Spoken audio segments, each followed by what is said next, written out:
Kemarin itu ada yang nanya tentang ada nggak sih konsep kritikan dalam filsafat atau salah satu tokoh filsuf yang membahas tentang metode dalam mengkritik. Karena beberapa hari ini kita sering banget disuguhkan dengan informasi ada tokoh-tokoh yang mengkritik pemerintah tapi berujung pada pelaporan. Nah, bagaimana pandangan filsuf atau filsafat tentang konsep kritikan ini? Sebelum kita bahas itu, kita harus tahu dulu tuh, apa itu kritik.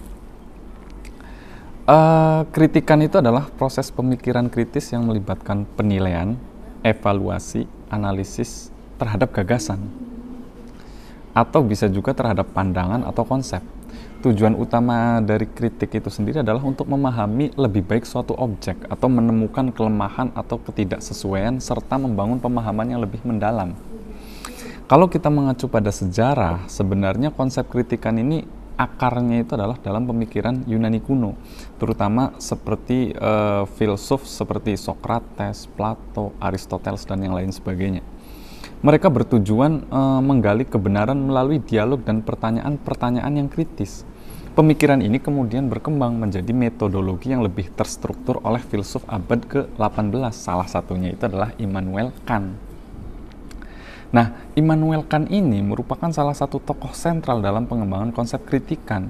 Dalam karyanya, Critique Pure of Reason, Kant itu membedakan antara pengetahuan a priori dan pengetahuan a posteriori. Kritikan Kant ini menggarisbawahi bahwa pentingnya keterbatasan pengetahuan manusia dan pembatasan pemahaman kita terhadap realitas. Konsep kritik ini terus berkembang dalam sejarah filsafat. Filsuf seperti Friedrich Nietzsche, Karl Marx, dan yang lainnya menyumbangkan pandangan kritikan mereka terhadap masyarakat. Kritikan terhadap struktur sosial dan budaya membentuk dasar pemikiran-pemikiran yang kontemporer. Kita bisa lihatlah sejarah filsafat itu banyak sekali dialog kritik satu sama lain. Tapi apa sebenarnya kritik itu? Kritikan itu sebenarnya bertujuan untuk mengembangkan pemahaman yang lebih mendalam, kan? Mengidentifikasi kesalahan, misalkan kesalahan dalam argumen atau konsep, mempromosikan pemikiran mandiri, misalkan, serta membangun gagasan-gagasan baru. Dengan kritikan kita bisa menghindari pemahaman yang dangkal dan mencapai tingkat kedewasaan dalam pemikiran kita. Banyak jenis-jenis kritikan, misalkan diantaranya yang pertama kritikan epistemologis. Kritikan ini berkaitan dengan evaluasi terhadap pengetahuan, keyakinan, dan pandangan. Contohnya misalkan gini, seorang filsuf dapat mengkritik teori pengetahuan yang didasarkan pada persepsi sensori saja, dengan argumen bahwa ada kok pengetahuan yang lebih mendalam melalui introspeksi atau intuisi. Kedua, kritik etis. Misalkan, kritik ini melibatkan evaluasi terhadap tindakan dan moralitas. Sebagai contoh, misalkan ada seorang filsuf dapat mengkritik teori etika utilitarianism yang menganggap bahwa kebahagiaan sebagai tujuan utama, dengan argumen bahwa hal itu mengabaikan hak individu atau implikasi jangka panjang dari tindakan. Kemudian yang ketiga itu kritik politik. Nah, ini yang biasanya sering bikin ramai. Misalkan berkaitan dengan analisis dan evaluasi terhadap struktur kekuasaan, sistem politik, tatanan sosial, kebijakan pemerintah, dan lain sebagainya. Misalkan ada seorang filsuf mengkritik sistem kapitalisme karena menghasilkan ketidaksetaraan ekonomi yang merugikan banyak orang, misalkan. Banyak ya jenis-jenis kritik ini. Tapi bagaimana kalau kita melihat kritik dalam sejarah? Banyak sekali kritikan yang terjadi dalam sejarah filsafat. Misalkan kritikan terhadap materialisme oleh George Berkeley.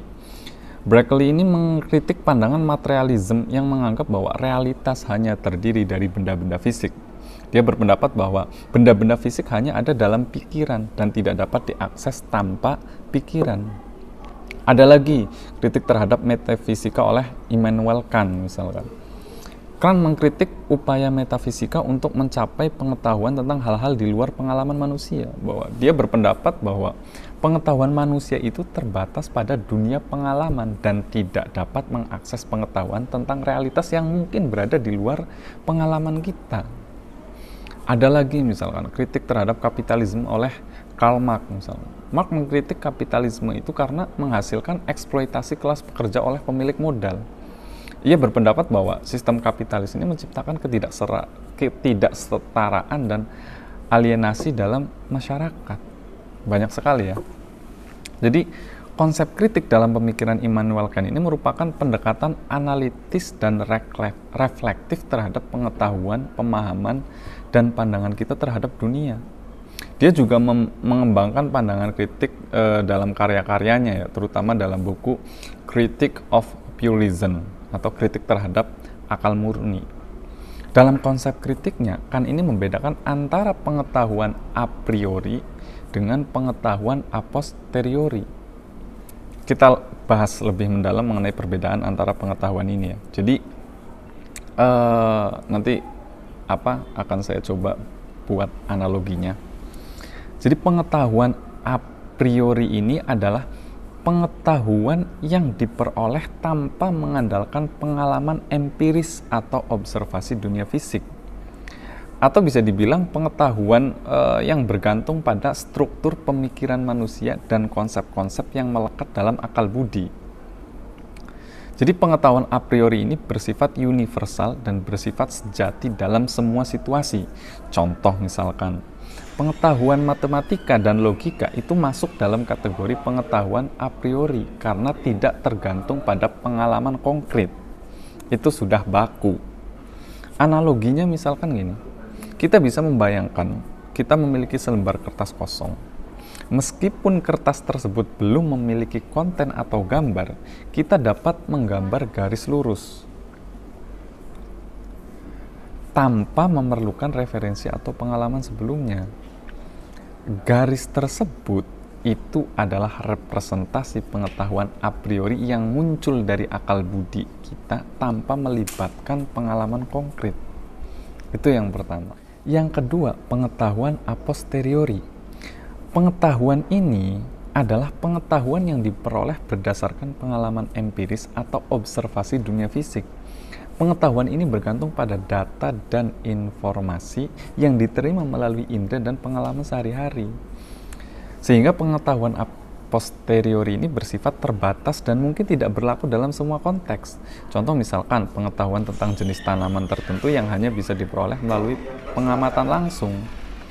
Analoginya seperti apa? Misalkan, bayangkan kita berjalan di dalam hutan, kemudian menemukan sebuah tanaman yang belum pernah kita lihat sebelumnya. Kita mengamati bentuk daunnya, warna bunganya, karakteristik, dan lain sebagainya secara langsung. Pengetahuan tentang tanaman tersebut adalah pengetahuan a posteriori karena diperoleh melalui pengalaman pengamatan kita di dunia nyata. Nah, hubungannya apa antara a priori dengan a posteriori ini? Kan berpendapat bahwa pengetahuan manusia melibatkan kombinasi antara elemen a priori dan a posteriori. Meskipun pengetahuan murni a priori ini jarang terjadi dalam pengalaman manusia. Kenapa? Karena pengetahuan yang lebih kompleks sering berasal dari penggabungan antara struktur akal budi a priori dengan data empiris yaitu a posteriori. Analogi ini membantu kita memahami bagaimana manusia dapat memiliki pengetahuan tentang dunia di sekitar mereka, seperti menggambar garis lurus di kertas kosong tanpa mengacu pada gambar sebelumnya, itu masuknya a priori, dan juga mengamati dan mengidentifikasi tanaman baru di hutan yang tadi saya contohkan, itu masuknya a posteriori. Pengetahuan manusia melibatkan interaksi yang kompleks antara konsep bawaan dan pengalaman empiris, itu adalah pengetahuan manusia, gabungan antara a priori dengan a posteriori. Nah, dalam dunia politik, pengetahuan a priori dapat mencakup prinsip-prinsip dan teori-teori dasar yang mendasari sistem politik, seperti hak asasi manusia, keadilan, dan pemisahan kekuasaan. Misalkan konsep bahwa misalkan konsep bahwa semua individu memiliki hak untuk kebebasan berbicara dan beragama. Itu contoh pengetahuan a priori dalam konteks politik. Prinsip ini dianggap universal dan berlaku tanpa tergantung pada situasi khusus. Kalau kita aplikasikan, itu kita bisa membayangkan konsep hak asasi manusia itu adalah garis lurus di kertas kosong tadi. Nah, ini adalah prinsip dasar yang diterima sebagai hak universal yang berlaku tanpa memandang budaya atau negara tertentu. Sementara kalau misalkan a posteriori dalam kebijakan pemerintah, ini melibatkan data empiris dan pengamatan dunia nyata, misalnya dalam merancang kebijaksanaan kesehatan masyarakat pemerintah itu membutuhkan data mengenai pola penyakit, tingkat vaksinasi, dan faktor-faktor resiko kesehatan. Nah, informasi ini diperoleh melalui penelitian dan pengamatan sehingga kebijakan yang diambil itu didasarkan pada pengetahuan a posteriori. Nah, bayangkan misalkan gini, pemerintah merancang kebijaksanaan kesehatan berdasarkan pengamatan langsung tentang penyebaran penyakit dan efektivitas tindakan tertentu. Ini mirip dengan pengamatan atau mengidentifikasi tanaman di hutan yang tadi saya contohkan. Jadi pengamatannya itu menggunakan basisnya itu data. Nah, dalam konteks politik atau kebijakan pemerintah, kedua jenis pengetahuan ini berinteraksi antara pengetahuan a priori seperti prinsip-prinsip demokrasi, memberikan kerangka kerja dan panduan dalam merancang sebuah kebijakan, akan tetapi implementasi dan evaluasi dampaknya itu memerlukan pengetahuan a posteriori seperti data empiris tentang efektivitas kebijakan tersebut. Nah, yang bisa kita ambil kesimpulan apa? Dalam konsep kritiknya Immanuel Kant itu, ketika kita ingin mengkritik sebuah kebijakan, kita harus menggunakan kebijakan yang bersifat tadi a posteriori, bukan berdasarkan a priori yang seperti garis lurus tadi tanpa referensi. Sehingga tujuan dari kritik itu akan mengenai objek dari kritikan kita dan menghasilkan daripada tujuan kritikan itu sendiri. Pertanyaan selanjutnya, boleh nggak sih kita itu mengkritik dengan bahasa yang kasar misalkan? Karena sekarang kan ada yang mengatakan bahwa sekarang itu kalau kritiknya halus nggak bakal didengar. Kalau kritiknya kasar, menggunakan bahasa-bahasa yang keras, itu baru didengar. Bagaimana dalam sudut kacamata Immanuel Kant? Dalam konsep kritik yang diajukan oleh Immanuel Kant, mengkritik dengan unsur menghina atau merendahkan tidak dianggap sebagai pendekatan yang sesuai atau etis. Kant menekankan pentingnya penilaian yang rasional dan konstruktif dalam pemikiran kritis. Dia menekankan bahwa kritik harus dilakukan dengan cara menghormati martabat manusia dan mematuhi prinsip-prinsip etika. Kritik yang konstruktif dan bermartabat itu adalah esensi dari memajukan pengetahuan dan pengetahuan. Sehingga dalam kritiknya Immanuel Kant ini fokusnya itu adalah pada argumen dan analisis yang bersifat rasional, logis, dan mendalam, atau pembahasan tadi itu pengetahuan yang a posteriori. Menghina atau merendahkan pihak lain tidaklah konsisten dengan semangat kritikan yang bermartabat, kata Immanuel Kant. Sebagai gantinya, misalkan dalam mengkritik kita disarankan untuk menggunakan bahasa yang sopan, argumentasi yang kuat, dan pandangan yang didukung oleh bukti dan analisis empiris.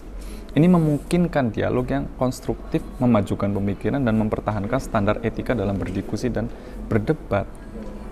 Kita bisa kok melihat misalkan referensi dari pemahaman kritik Immanuel Kant ini, misalkan dalam karyanya tadi Critique of Pure Reason, kemudian ada juga Critique of Judgment. Itu karya-karya ini dikupas tuntas tuh. Dalam karya ini itu dikupas tuntas tentang konsep kritikan Immanuel Kant.